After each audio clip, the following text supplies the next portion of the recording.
Some think words are like air, tiny and harmless. But in a child's world, certain phrases hit like stones. They feel small to you in the moment, but over time, they settle into a kid's identity. This is why these are the worst things you can say as a parent. "Because I said so" is the last resort reply parents pull like an emergency brake.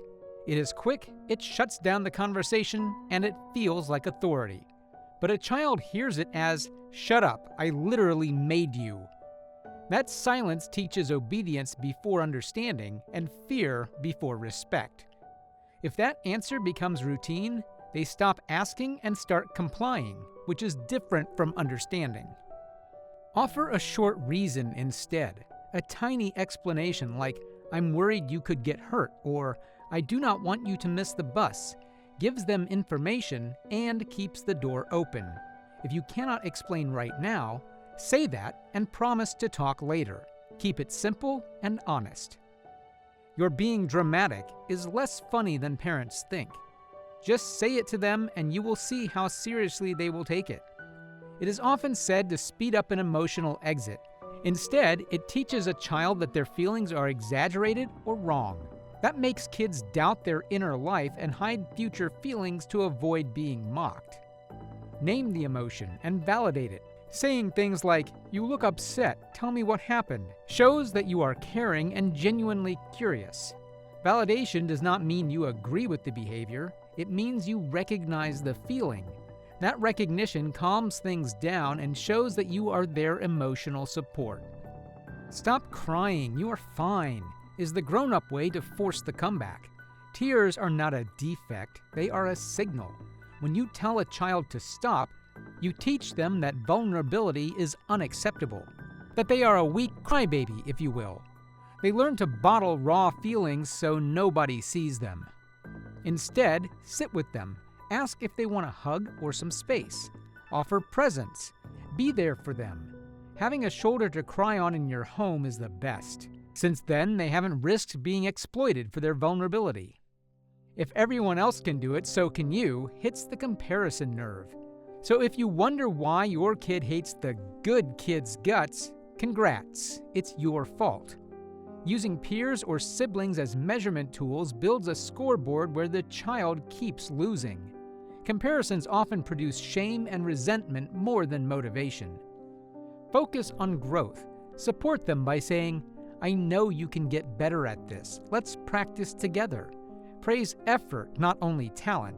Measure improvement against themselves, not other kids. "I wish you were more like your sibling" is one of those lines that never leaves the memory. It turns family into a hierarchy and kids into contestants. But in this game, the whole family gets spa-trapped. Sibling comparisons fuel jealousy and erode self-worth. Celebrate differences. Notice what each child is good at and say it out loud. You have a knack for X, your sibling shines at Y, and both are okay. Those types of things show respect and reduce rivalry.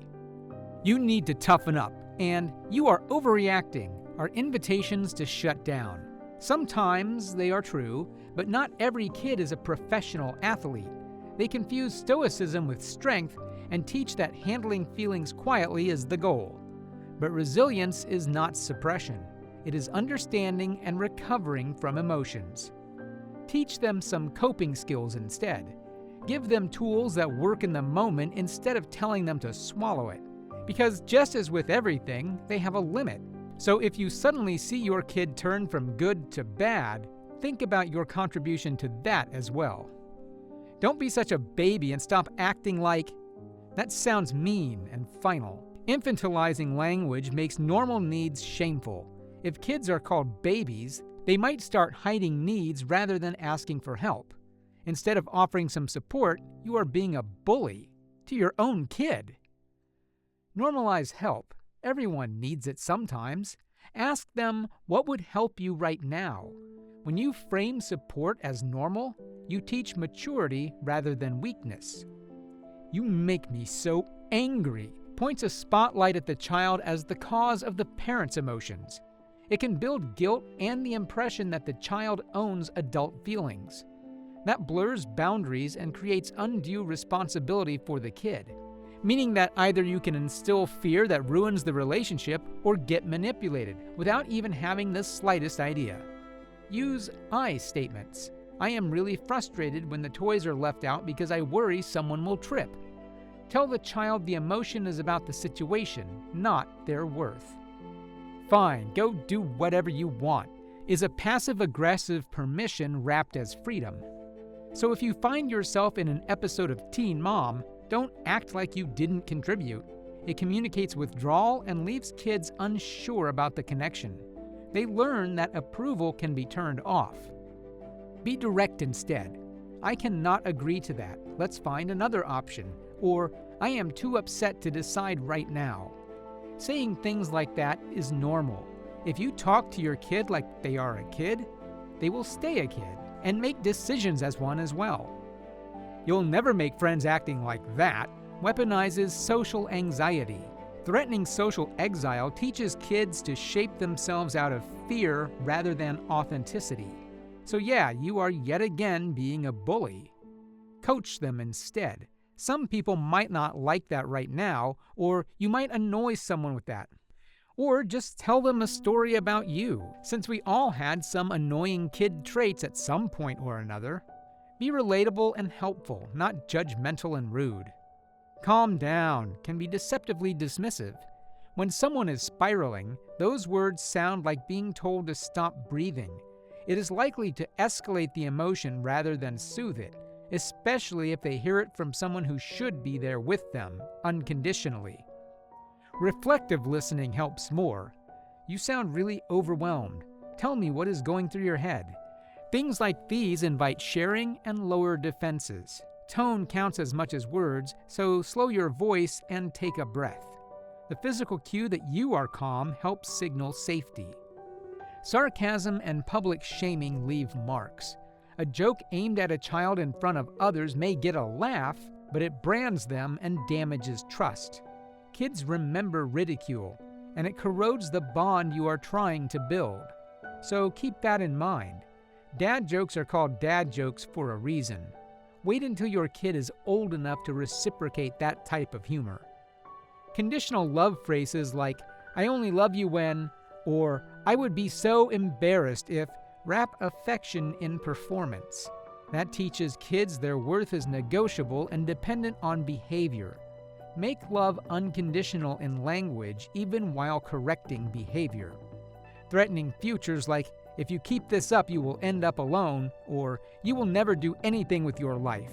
Use fear to punish and are abstract and unhelpful. Children rarely connect current small mistakes with far-off doom, but they do connect with shame. Stick to immediate consequences. If you miss your homework tonight, you will lose movie night tomorrow. Now, that gives clear cause and effect and teaches responsibility without terrifying their sense of self. Also, as a parent, when you slip up, repair. Perfection is a myth. Say sorry, explain, and try again. A parent's apology teaches repair and teaches your kid how to fix relationships. That lesson is worth more than any delusion that you might have had about actually being perfect. Remember that words compound. One careless phrase can echo, and a tiny, thoughtful swap can change the trajectory. Swap dismissals for questions, threats for boundaries, and nosiness for curiosity. You will still mess up. That is fine. What matters is noticing the look on their face and being brave enough to correct yourself if needed. Parenting is a practice of small repairs. Keep practicing the reparative moves, and you will see the small changes add up into a relationship that feels safe and honest. Kids do not remember how perfect you were in your stories. They remember the present and how you are to them now.